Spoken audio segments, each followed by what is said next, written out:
នៅថ្ងៃទី23ខែតុលាឆ្នាំ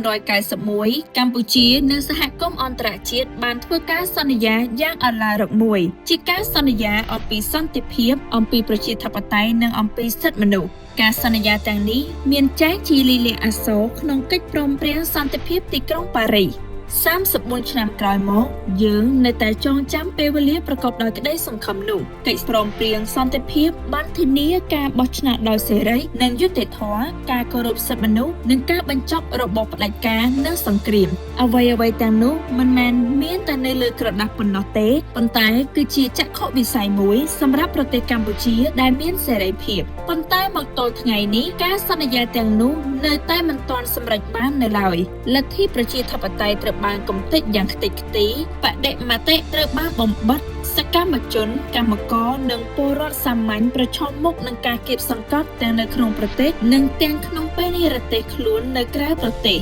កិច្ចព្រមព្រៀងសន្តិភាពទីក្រុងប៉ារីសត្រូវបានចុះហត្ថលេខាដោយប្រទេសចំនួន19ប្រទេសទាំងនោះនៅតែមានទំនួលខុសត្រូវសម្រាប់ការបដិញ្ញាចិត្តរបស់ខ្លួនប្រជាពលរដ្ឋខ្មែរមិនទាន់ភ្លេចការសន្យានៃទីក្រុងប៉ារីសនៅឡើយក្នុងឱកាស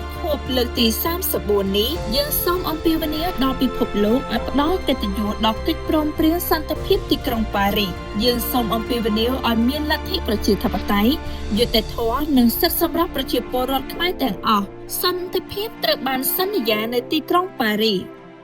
វាដល់ពេលវេលាហើយដែលត្រូវធ្វើឲ្យការសន្យាទាំងនោះក្លាយជាការពិត